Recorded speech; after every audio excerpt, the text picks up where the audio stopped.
Any new insights regarding your conversation around these reasons why money is such a taboo subject in the church? Any new thoughts, anything anyone would like to share from your table conversation? Yes, ma'am.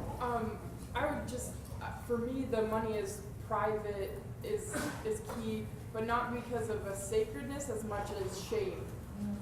Much as what? Shame. Shame. Oh, yeah. Well, it's... Actually, I do other things and talk about money from time to time. Actually, I just came out this summer. I finished a book on the atonement and shame.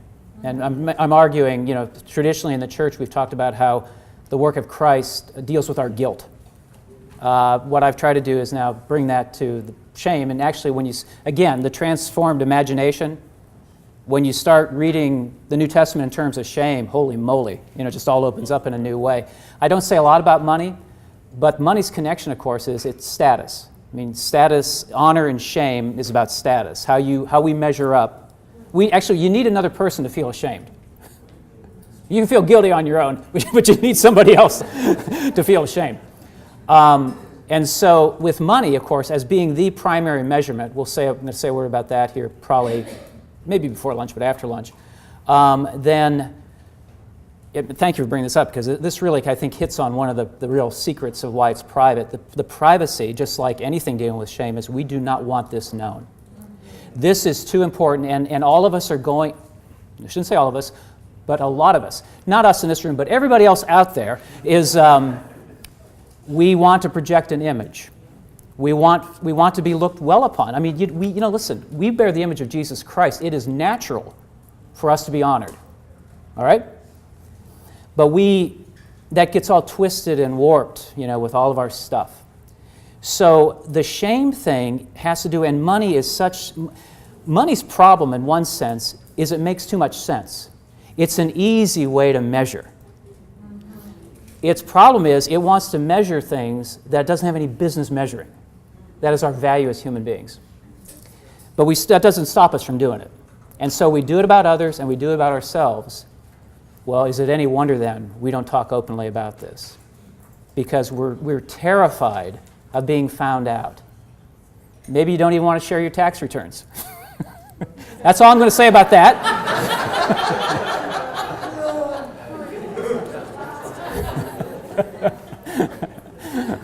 What are you laughing at? I'm not even sure what's going on.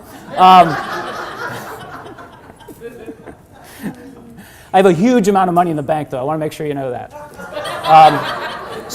Okay, that's it. That's all. That's all until the next one, I promise.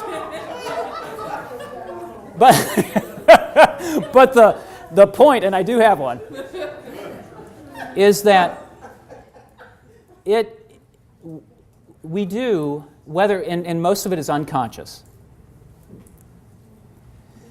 But if this is the primary way that culture says you are a person of value or not, is it any wonder? Is it any wonder? Now, I'm putting a marker down here. I'll give you the scriptures here in a little while. But what if, okay, that's a cultural marker. That's the way we measure things culturally. But what if we've heard a story about another way that value comes to us? And what if actually some of us have been called to tell others that story?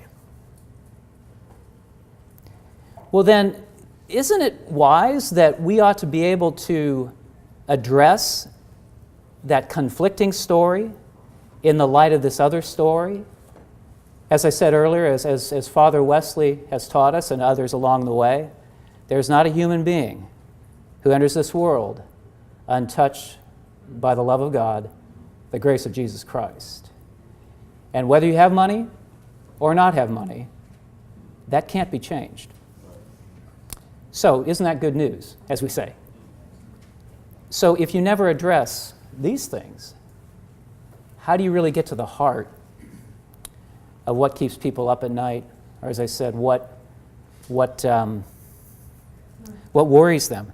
And again, it's not just folks out there that worries people in the church because they've never really heard it brought in that way that for many of them really counts. Okay, it's important. It's good. Money is a wonderful tool, but it doesn't give you value. That's already taken care of. Okay, so thank you. Thank you for the opportunity to preach. And to try to sell my book. It's called The Face of Forgiveness, A Pastoral Theology of Shame and Redemption, InterVarsity Press. And again, the face, because the face, shame, we drop our faces. That's the shame response. You don't want to be seen. It's, in the story of the fall, Adam and Eve drop their visages, they look down, is that Christ, the face of Jesus Christ, who in taking our shame on the cross, stripped naked, talk about a shaming death, stripped naked for all to see, in order to die as you're losing all of your bodily functions before a crowd of people. Not a good way to go. Purposeful. The Roman act of crucifixion is purposeful.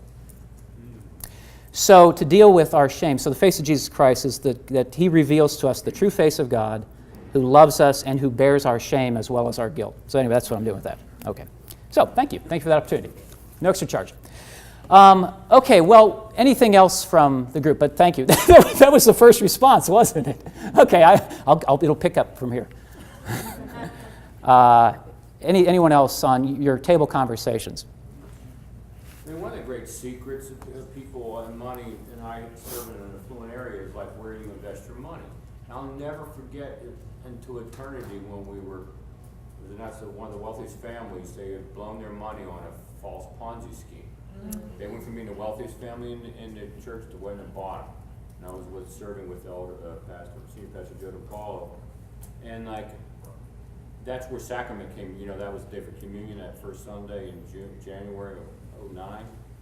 And of course the power of the Eucharist, because there's nothing you could say, but you could just feel the palpable, there were a whole, and other people were involved too in the community, but it was all out in the open, this naked. Right, yeah. We gave our money away to this criminal clown. We were foolish with our money. Right, yeah. I mean, it's what greater sin? I mean, what greater, thing? And then the church had partly backed one of those funds too. So in that moment, when I decided, you know what, on paper I should have been moving along during the provisional period or something, but I stayed at Wayne even longer, and we're just finishing up. But okay. That lack, in that pity of it, I think now people had, maybe somebody had an inkling that maybe this wasn't totally great, but you were afraid to talk about it, Mm-hmm. Yeah. Well, we usually, and again, most churches, they do have people who have a financial background, okay? And they become, the resident experts. And, and again, like me in that first ad board meeting, I didn't want to ask a stupid question. But, I do think culturally, if you gain more openness in talking about money in the church, that starts to change everything. Again, it's not always questioning, because thanks be to God, there are people who do come and have tremendous abilities and knowledge that can be helpful organizationally. But that doesn't mean that everyone else just shuts up and, never says or does anything. Okay, thanks. Any one or two more? Any other aspects of your conversation reflecting this that you'd like to bring up? Well, I thought I was the only person in the whole room that would have a lack of trust in organizations, but it seems that's pretty common. Lack of trust, yeah. Pretty common at our Yeah. table and probably pretty common in the room. So Yeah, I yeah. actually feel better that my lack of trust is being cynical about the world. Misery loves company. Yes, exactly. Right. Yeah. Do you get that? Have you heard that either of yourself or you heard that from folks in the church? Yeah. Apportionments. What are they doing with our money? What are they doing with our money? Oh, you mean the annual conference, the basic part of the United Methodist Church, of which the local church is an extension of the ministry of the annual conference? Is that what you're asking? No, that's not what they're asking, because that's not what their reality is. What are they doing with our money? Right. Yeah. Going along with Chris, and it doesn't say that it wasn't part of our conversation, but sometimes a lack of trust is also in our neighbor. Whenever we have several individuals or families in the church that on a community level are known to be some of the wealthiest in the community, but yet somehow your congregation struggles to meet its budget. Now there's a lack of trust. Yeah, sure.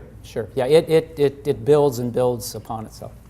This just came to my mind from something just said, but within the denomination and within the apportionments, they are severely underpaid, Right. including direct bills. Mm-hmm. And the excuse most churches will give is no money left after our two main expenses, Right. the pastor and the church. Right. So we have no money left to pay our health insurance, our benefits, our apportionment. Right. No money left. Yeah. The vision of scarcity. Yeah. That's a church thing. Oh, I know. not Yeah, a it's not constituency individuals. Yeah. thing. Of course, churches are made up of Yeah. individuals with visions of scarcity. Right. Yeah. In our group, we found that there were two things that actually mirrored each other.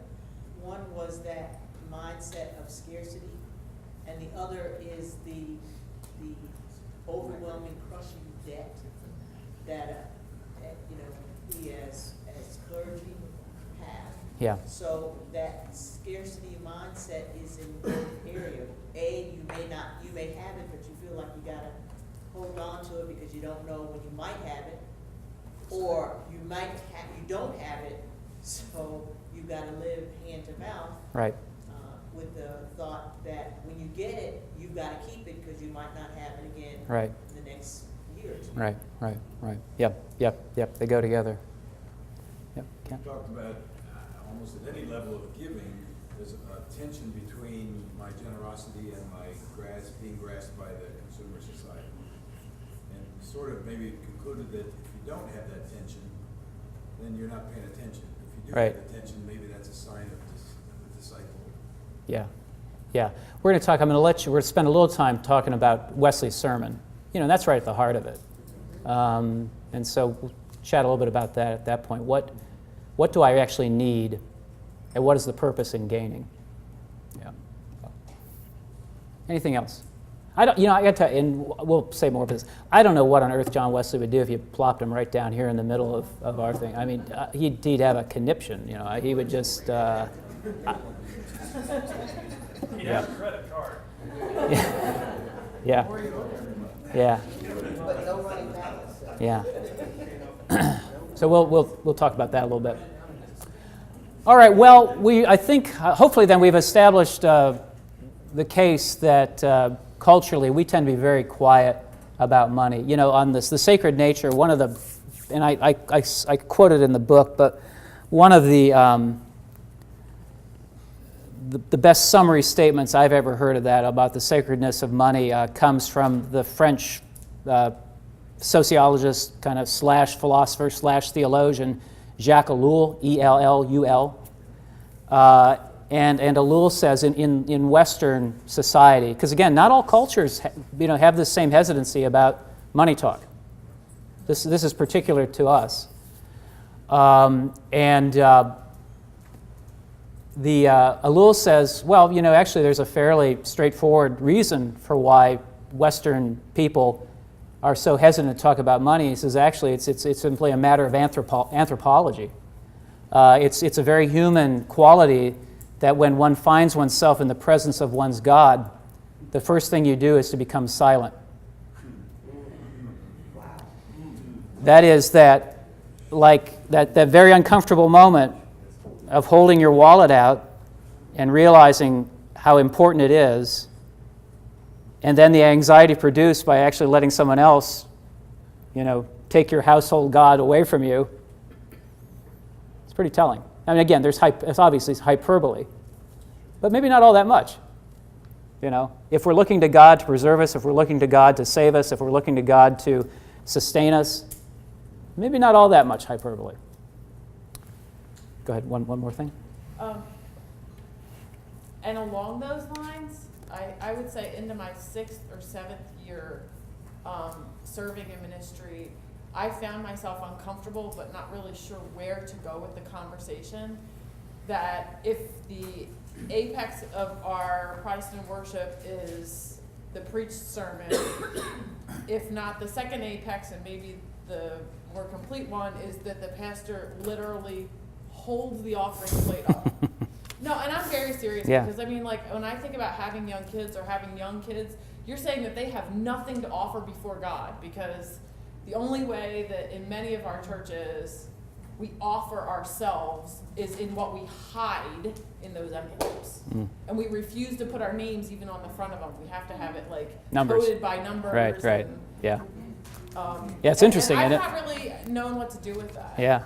Because I think it is such a common practice Yeah. so far that I don't feel like I've seen very good cultural alternatives or participated in Yeah. significant cultural alternatives to. Right. Well, I think, let me respond to that. I think the answer to that is to start having a different conversation. And I think, again, I know you have to be real careful what you do before the table and lifting the money up. On the other hand, I think a good question would be something like this: is what would it actually mean if we really were presenting ourselves?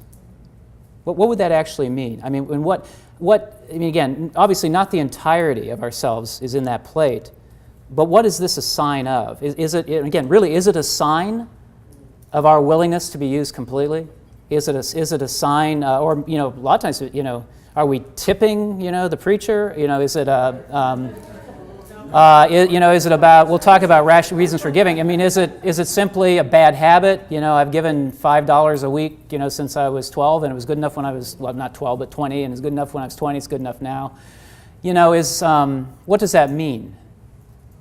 I think liturgically it could still be a very important act if what was in that really did mean something about completely being sold out to God. And then as a result of that, our neighbors. Okay, so I think it could be an important thing, but I hear you. Let me move us on, because it's almost time for break. And I want to say real briefly a couple things, because here's our basic problem. Unlike us culturally and our hesitancy to speak about money, the Bible just won't shut up about it. So that's kind of the dilemma that we find ourselves in, those of us who particularly have been asked to say a word about the Bible. Matter of fact, the Bible has so much to say. What I do in the book, and just I'm going to do real briefly here for you, is talk about in three areas. Really, I think most of the conversation in the Scripture can be thought of in these three basic areas. And the first one we may find a little off-putting at first. It may worry us a tad. It may sound even a little prosperity gospelish. So I hear that. I know that. It's not, though. Okay, and I'll try to line out where it is. But there is no doubt in the First Testament, Old Testament, Hebrew Bible, whatever language you're comfortable with there is no doubt that a part of the blessing of the people of God is in material terms. There is a deep and profound connection between God caring for the people and explicitly saying, as you are my people, I will provide for you. I will bless you. And again, not just bless you, I will make you be seen. I will take you to a land flowing with milk and honey. You're going to be rich. People are going to marvel at the wealth of Israel because of me. Okay. So, like I said, I know that can be turned and perverted, and I'll say a word about that in a moment, but that does not mean it's not there. Okay? All right.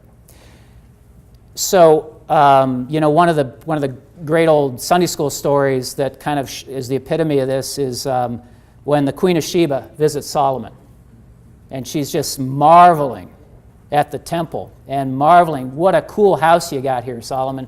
This is really something. And she comes to this, and again, this gets to the purpose of the material blessing.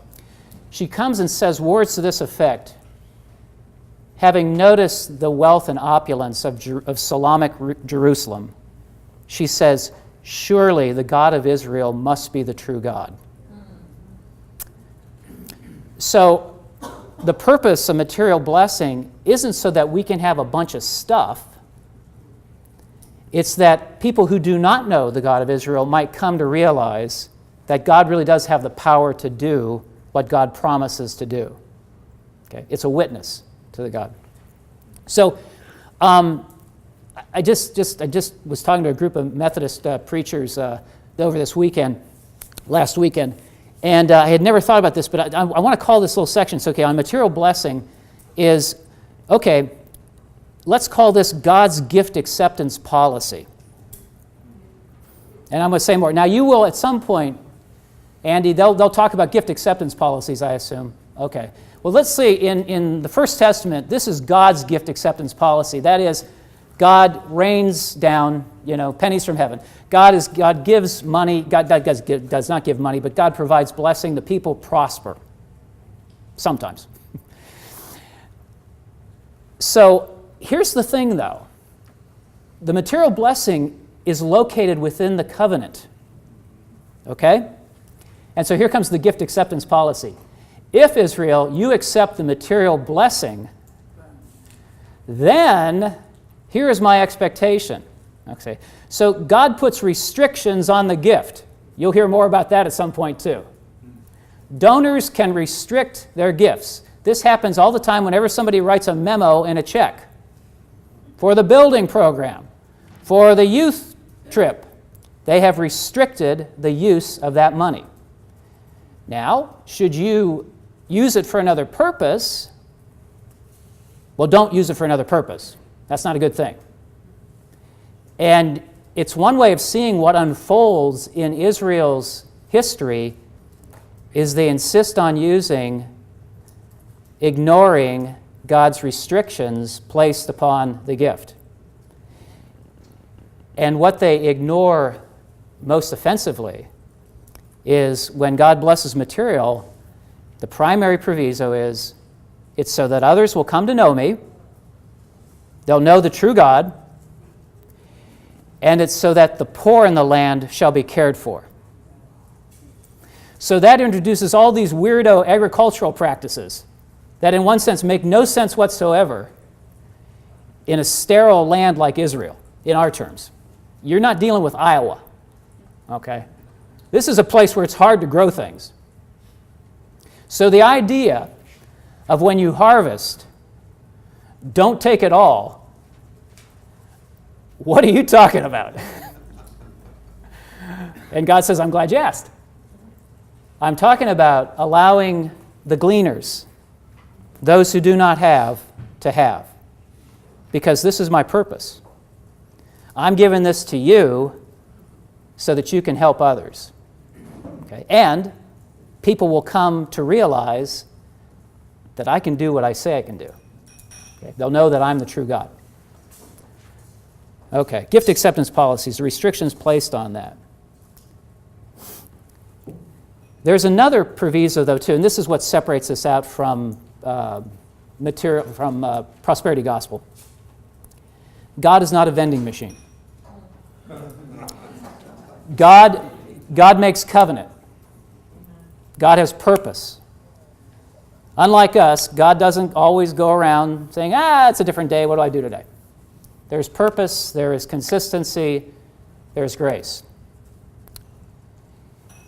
And not being a vending machine, what that means is that insofar as material blessing is only one small aspect of what it means to be in covenant with God, it doesn't mean that there's any guarantee that you have wealth. Okay? God's not a vending machine. You don't put your $5 in and get 20 back. So what you have is, it's a remarkable thing, the wisdom literature in the Old Testament.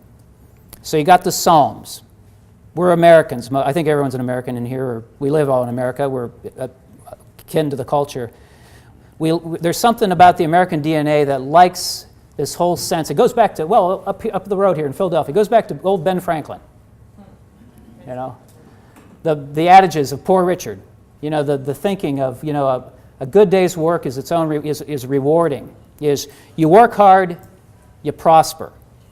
You don't work hard, you don't prosper. Well, the Proverbs say things similar to that. There's an awful lot of going after the slothful in the Proverbs.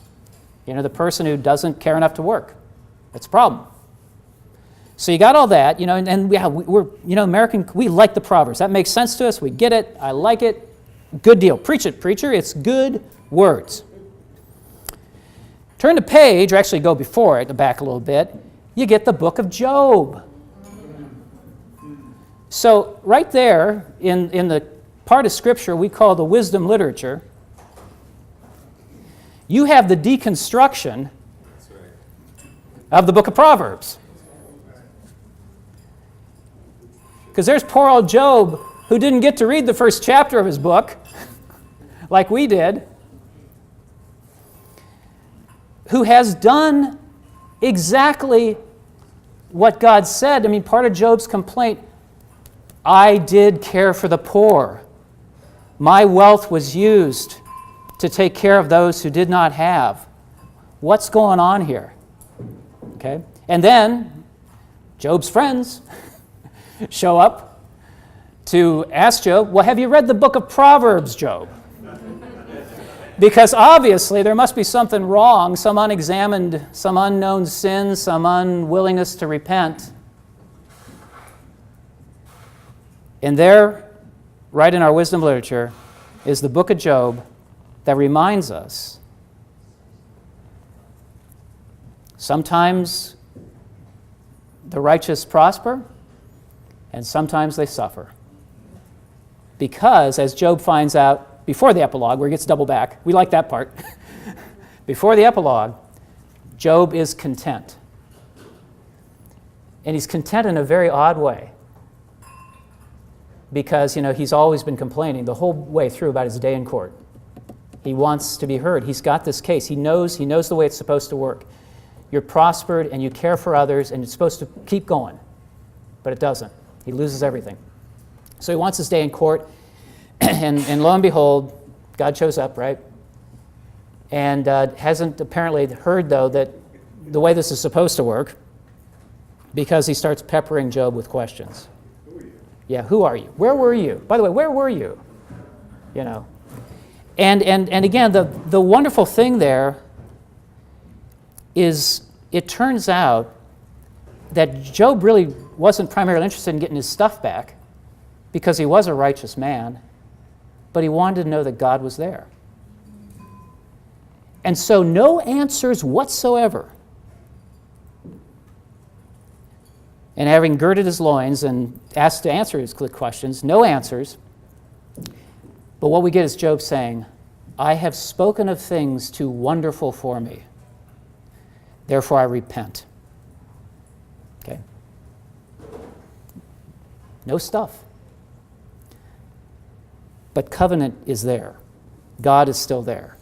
And that's, in the end, what the Scripture wants us to get, I think. Okay, so, provisos, God's gift acceptance policy, material blessing, but expectations, gift acceptance policy. It's meant that others will come to know who I am. It's meant to be shared, and it ain't ipso facto. It's not magic. Sometimes it's there, sometimes it's not, because it's not the end. It's not the goal. And we're going to take about a 15-minute break, and then we're going to come back. We're going to talk about Father Wesley and the goal of this. Thank you. All right, thank you. What I'd like to do is I mentioned it last night. I'd like to take a little time to let you around the tables here for a few minutes have a little bit of conversation about John Wesley's sermon, The Use of Money. I think you had access to that. I'm hoping that at least some folks around the table had opportunity to read it. How many had read it prior to this? All right. Doesn't get any easier, does it? Yeah. Let me make a couple comments. And in the book, I don't say I'm critical of Wesley, but what's that? You can't say that out. Well, I just did. Actually, I wrote it down. But let me give a context for what I say is, Wesley is, of course, this is the sermon that, if you know anything about what Wesley says about money, it's here. This is what he's famous for. That is that the advice he gives to the Methodists is gain all you can, save all you can, give all you can.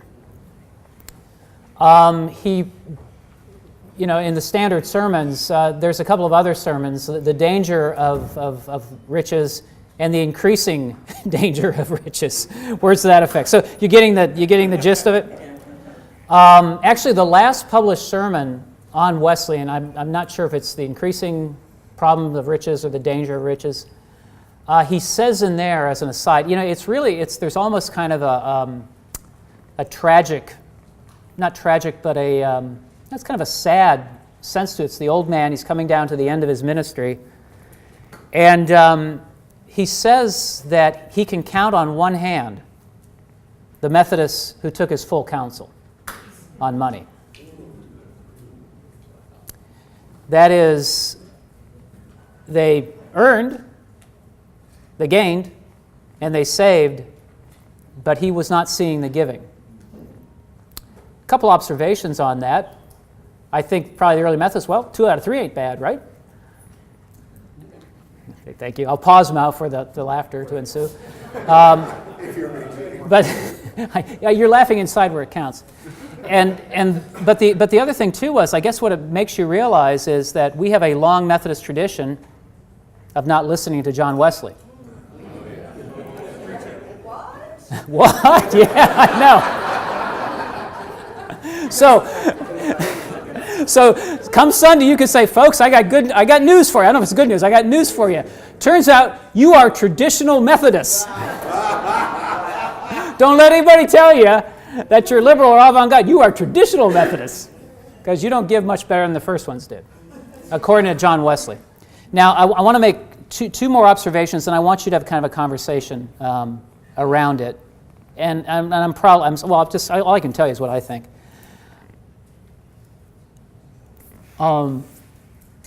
John Wesley, of course, was a very interesting person. And, I'm not so sure Wesley, fit any better into the 18th century than he would in the 21st century, as far as most folks. One thing that's important to know with what Wesley, the reason we're Methodists, the reason we're called Methodists, is because of the very precision of that which is necessary, in Wesley's term, is how one responds to the overtures of God, to grace. And the expectation is we must do things to respond. Okay. And the precision in which Wesley had, and the unbelievable detail that Wesley was capable of, both organizationally but in the self-examination of his life. Wesley didn't have much time for fun. Wesley really had no time for fun. Remember, if you're an elder, one of the things you promised was you would not fiddle around your time. I don't think those are the exact words, but you know what I'm saying. What are the exact words about our... We will not trifle. John Wesley was not a trifler. And John Wesley would have been an exceptional accountant. That's a good thing, right? Yes, exactly. It's a good thing. Because he kept track. John Wesley, the treasurer of the church, would never have had to ask Wesley a second time for his receipts.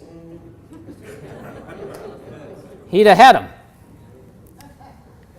A couple things on Wesley and money. There's any number of things. First off, he is really dealing in so many with the early Methodists of people of a level of poverty that probably most of us have never seen nor ever will see. He's deadly serious about the simple reality that there is a handful of people who, because of their abundance, there are children starving to death in the streets of London.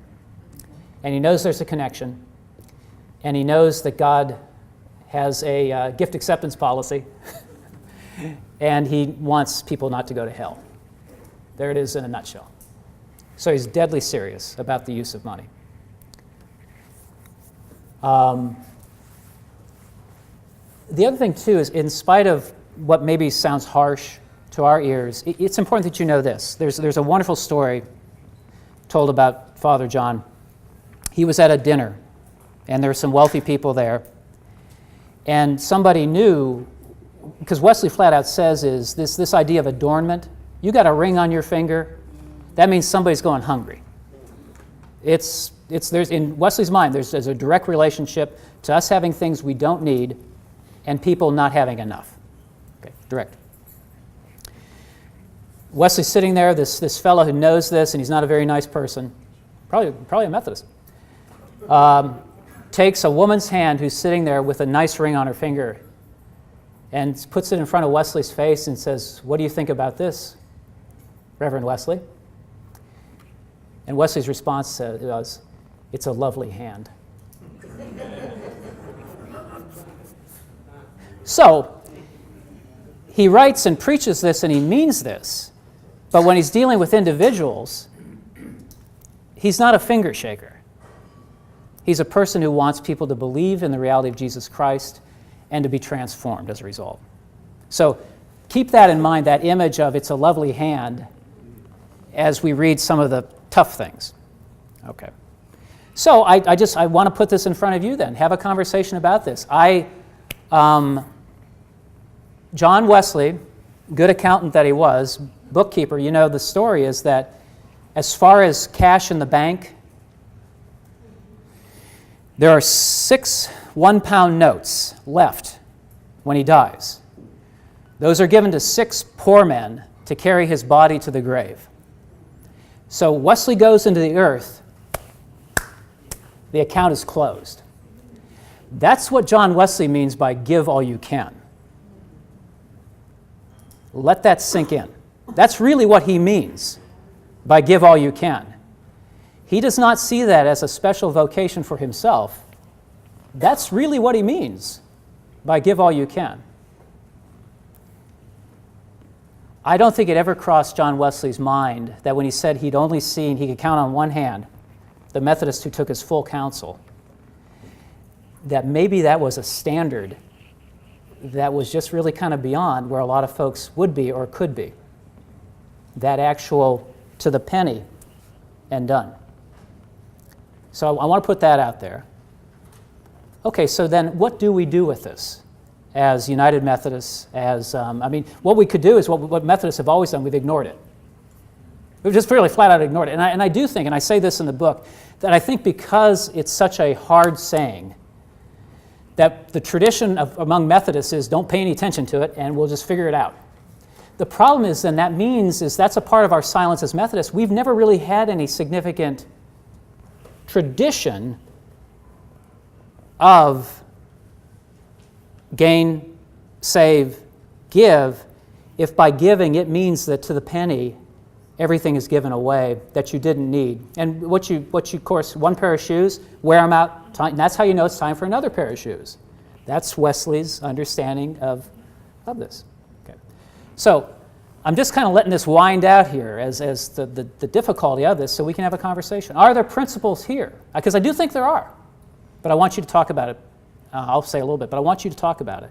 What can we take from this? What is there in this? What's the word for us in Wesley's sermon? Okay. Because as I said, the tradition is, ooh, holy cow, really? That's what you mean? Yeah, that's what he meant. So what's the word for us? So have a conversation about that. What's the word for you here? And maybe this is, it's great. Maybe this is good. This is the challenge you've been looking for all your life. But what's the word for you?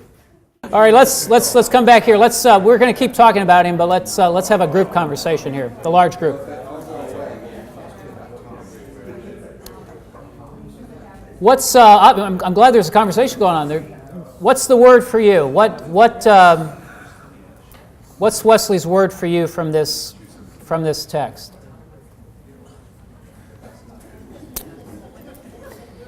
Are you going on to perfection here? Do you expect to be made perfect in this lifetime? What's the word for you?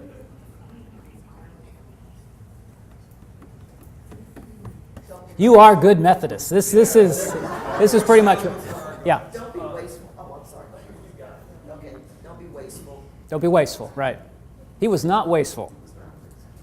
Something that we didn't discuss this, but he opens up kind of early on saying it is of the highest importance that we figure out that we know how to employ this talent, how best to employ this talent. And that if you look through his entire sermon, he doesn't see it in terms of family relationships. He doesn't see it as his concern is this. His concern is this is what you're given. You got to use it right. Right. It's a tool. Right. Positive, negative. Just you got to employ it. Yeah, exactly. No, I think that's right. Right. Other, yes, sir. I was intrigued by his discussion of what to do with the money when you pass away, Mhm. and we're focusing on give all you can, but we're forgetting to save all you can. Mhm. And we are very bad as a denomination of saving for a proper, moderate retirement.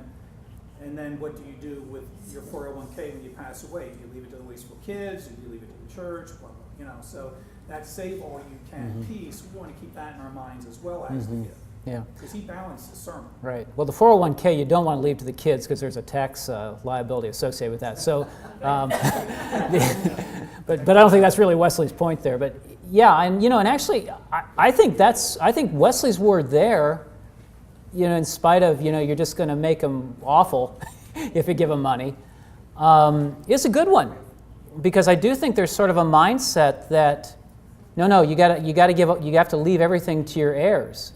Well, I don't know if that's the case, and that's a good conversation when Jack and others talk about planned giving.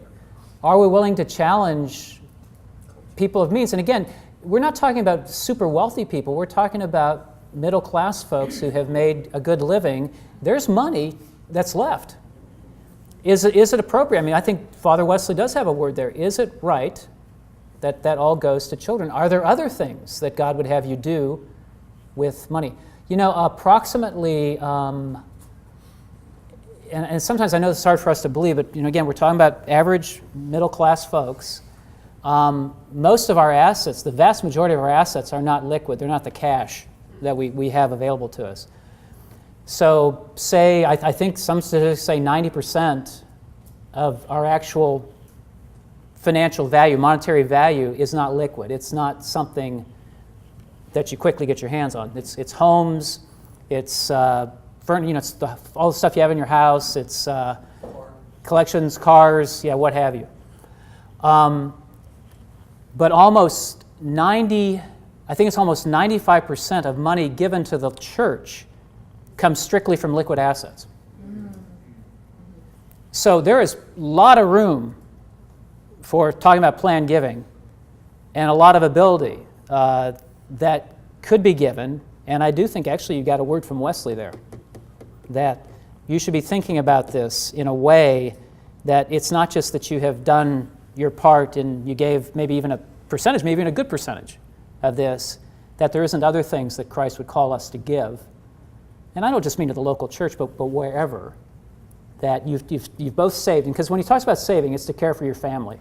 And part of that is, I can't pay for all your kids. You die, you're out there, particularly the circuit riders. A third of them are dead before they're 30. First off, don't get married. That was the first word. But if you do, be careful, because the book concern, that's why you get the check at the annual conference, is to take care of the widows and the orphans of the first preachers. So there's a deep concern, but somebody's got to take care of them, and we'll do it if you don't, but he's challenging them also to save enough to care for their own children. But that's the saving. But then, having provided, you should be giving that now. Yes, ma'am. We noticed that throughout the sermon, Wesley focused, gives, or gains, save, and give, but all with the awareness that we should never do those things at the expense of life and the abundant life that God promises. Right. us. Yeah. And the sentence here that really stood out to me is he said, "You render unto God the things that are God's, not only by what you give to the poor, but also by that which you expend in providing the things needful for yourself and your household." Right.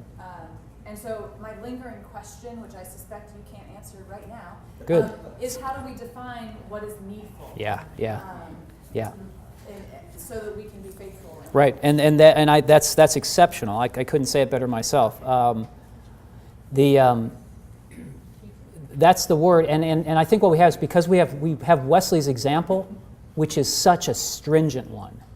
Well, then what do we do? And I think most of us have felt like there really is no guidance. So it's Israel your tents. Everybody just do the best you can, and then we never talk about it. So it turns out we don't do very well. And again, part of this whole thing of silence in church is exact. Tell me your name. Carissa, is that's the conversation people of faith should be having with one another. And I think that's part of what you know, one of the great things about what you're doing and the way the FLA does this is you're doing a real Methodist thing. You are together, having a conversation, maybe at times a painful one, but you're watching over one another in love. Are we progressing here? Are we going on here together? Because you know, if there ain't nobody checking, that's one thing, but if someone is, that's another thing. And so this is a really good United Methodist thing you're doing here too. But that's exactly the kind of conversation. Okay, so what does this mean then? What does adequately provide? What's you know, Wesley's a good word here about overworking, destroying yourself in the gaining. Well, we got folks in our churches that are doing just that. Back here. Yeah, including us. It does talk about gaining at the expense of overwork. I wrote in the margin, fundraiser fatigue for a local church, because we do have folks that are literally exhausted for such little gain. Right. Sometimes it's easier to answer not so much what's needful, that is the, but sometimes it is easier to answer what we need not to be doing. And I think we can identify those sometimes even better. Right, right. Very true, very true. And to add on to what the last two comments, it says, at the expense of our health. And even though we're living longer, there's a lot of things that are at the expense of our health in the attempt to gain. Clergy fatigue and working longer and working harder, that becomes that for this much. Well, and again, how about our emotional health? You know, the anxiety that haunts, you know, the minutes. I had a cartoon I kept on my desk for years. It's kind of one of these Wall Street Journal cartoons, and it's two guys. It's, you know, typical cartoonist vision of heaven. They're standing on a cloud, looking at each other. They look like, you know, the caricature of successful business, you know, men. And the one guy says to the other guy, "I still worry about money." They're in heaven.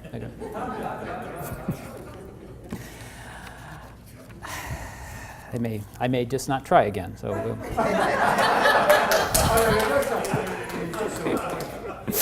Okay, back to Wesley.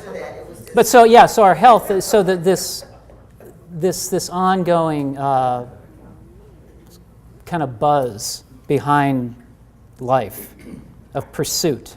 You know, when do you know you have enough? You don't. You know, it's the question of Rockefeller. What do you need? What do you want? More? You know, one nickel more. That's the pursuit. It's just this. There's some studies that show that regardless of one's financial assets, that most folks think that if they had 20% more, that would be sufficient. So the person making $20,000, 20% more. The person making $500,000, 20% more, and then they would be satisfied. What's wrong with that picture? Yeah, there's some. What's that? Just give everybody a raise. Everybody. Exactly right. It'll all then exactly Then they want 20% of that because. Well, sure. Yeah, there's the, and again, there's inequities. I recognize that, but there's also a human dimension that we are not prone to feeling satisfied. How about that? Yeah. Well, there was another study that said, does money lead to happiness? And I think a study said being poor leads to suffering and unhappiness. And so more money meant a better level of happiness and welfare up to a certain point. And past that point, it made no appreciable difference. Mm-hmm. But you needed enough to not be dying. Yeah. Right. Other things from Wesley. Yep. Back. Go ahead then. Yeah. I was just going to respond to Carissa's comment about what is the needful thing. I think that Wesley does give a really interesting matrix of questions we can ask ourselves as we're preparing to spend money about, am I acting according to my character? Am I acting as a steward of the Lord's goods? Am I doing this in obedience to His word? Can I say this is a sacrifice to God through Jesus Christ? When we talk about the conversations in our congregations, these would be awesome questions for small groups. Yeah. Yeah. Well, and you know, we do, I think in probably some of your churches, we kind of sort of inch up to that a little bit around Christmas time, because it can become such an orgy of spending and just, buying stuff that nobody wants, certainly doesn't need. But, we don't have to do it just at our annual consumptorama at the end of the year. But no, I think I think those are questions. I think we probably would answer them a little bit differently than what John would answer them, but that's okay. That's all right. But I agree completely. Yeah, with that. Do you have something too? I find in the conversation, in some of the directions Wesley goes, helpful criteria, helpful conversation. Where personally I bump into things is his restrictive, almost excessive method can just suck the grace out of a theology that I love, the grace. Mm-hmm. Mm-hmm. And so it's finding that balance, Yeah. which comes back to Rebecca's observation about his questions for Right. me, comes back to principles of, not at the expense of health, Right. and having the conversations about what is needful. Yeah. I mean, whether it's our kids' inheritance Right. as a norm, or even things we don't need. Yeah. That's an excellent point. He's well, and again, that's one reason why I tell the story about the woman's hand. Is he's an ascetic. I mean, this is a guy made for a monastery if there ever was one. Yeah. What's that? Well, that didn't go too well. The marriage. Yeah. Yeah. But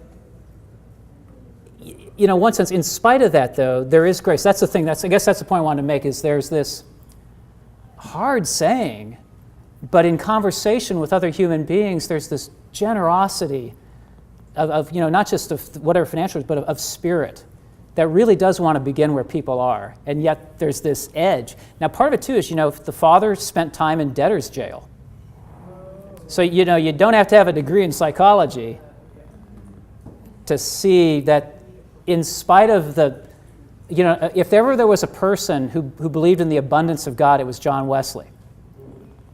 And particularly when our focus on being made perfect, of sanctification, an abundance of grace that can do remarkable things that no one believed in his context could happen. An expectation, therefore, based on what God wants to do in our lives. Okay. But at the same time, there is a scarcity, I think, particularly when it comes to money, and particularly when it comes to the use of time, that I don't think is a good example. And I think that's just like all of us. There's something, in spite of this overall vision, there's still these pieces that inform it. I'm doing a paper on C.S. Lewis this weekend at a thing in Michigan, and talking about him and his generosity. A very generous man, but he admits at one point, I'm still terrified of losing it all. Lewis, he becomes famous, particularly when the Lion, Witch, and Wardrobe books start being published. He answered every letter written to him. Personally. He spent hours each day giving his time, when he could have been doing any number of other things, but really felt a responsibility and a generosity of spirit. But even at the same, he gave away every religious book. All the royalties were given away. So he gave millions of pounds away in his own life, and then the foundation is set up that continues to give money away from the royalties from the books that he wrote. I mean, we're talking, gazillions of books being sold still. So amazing man of generosity, but he admits himself I'm still afraid that it might all go away. So, the saints, I guess what I'm saying, the saints in our midst are still haunted by the same sorts of things that maybe you and I deal with too. Okay, one or two last comments. One more thing. But I think context for John Wesley is important too. And back in England, at his time, the poor there were no safety nets. Nothing. Nothing. There was nothing, and the poor were destitute. Right. And I would argue that the church today, at least in America, often ignores some of the same conditions going on in the inner cities, going on with drugs in the streets, that he would have responded to. So while he may have been an aesthetic, he was responding to very real needs that today we just sort of look the other way. Yeah, right.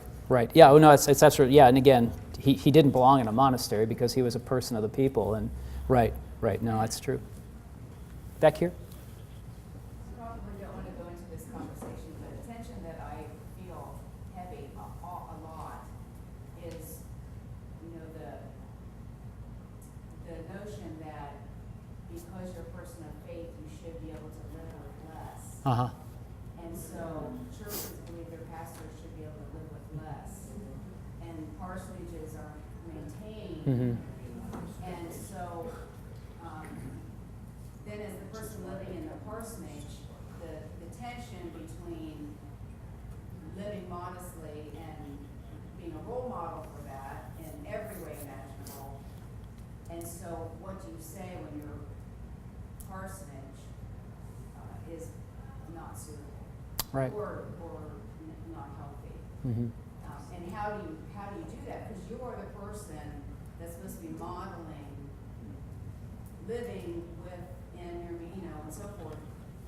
But how do you express that there are also needs that are not being cared for? Sure. It's just a very weird. Oh, it's a tough thing. Well, again, I'm an elder. We're pastors, but we're not designated Christians. I mean, we're not the ones who are supposed to be actually doing this, and you guys just marvel at our piety as we pass through life. We're Methodists, which meant, remember too our beginnings. 1784, I think there are actually 12 clergy for the entire eastern seaboard. You should know that better than I do, because this is your neck of the woods where it all begins. If I remember the history correctly, 12 or 14. They send 2 away as missionaries, one to the Caribbean and one to Canada, because they were overstaffed, they felt. So 10 or 12 writers for the entirety of the eastern seaboard. There was something else obviously going on that kept Methodism alive than the quarterly times you'd see the preacher come riding up. We're the last denomination where the laity ought to be thinking that somehow they get a pass. Because if ever there was a denomination built by the laity, it's us. So you got that going for you. Now, does it make it easy? Of course not. But we do have the tradition that says we are sent, we are appointed to these places to help you be a church. And we are supposed to do our part because, as I said last night, unfortunately, our own sanctification is going on before a watching church, or lack thereof. But that doesn't mean we're the only ones. And so it's a matter of raising the expectations that we are neither to be treated better nor less than as clergy, but I'm here to remind you, you're here to remind me of our complete and desperate need for grace, and at the same time, the promise and abundance of the way in which God provides it for us. But I get you. When it comes right down to the house you're living in, the first parsonage, Jan, I moved in a very wealthy church. But the church, the house had sat empty for a year. Remember, Jan? Jan remembers very well. We had our first child in that house. There was black mold in the basement. And I tell you, it was my first year. I was really, I'm sure it annoyed Janice no end, just so hesitant. I mean, and there was resources, amazingly available in that church, and none of them would have lived like that. But I hear you. I felt that hesitation. I don't want to complain. It's not. It's good. It's nice. First house we'd ever lived in. But so I hear that. Yeah. Listen, we gotta stop because actually I've gone over a little bit. But I think your leaders now, your team leaders the facilitators are going to take some time to do a little more informal introductions and have a talk, and we're going to do that right up until lunchtime. And Andy, when you'll help us know, I'm going to actually let Andy talk here.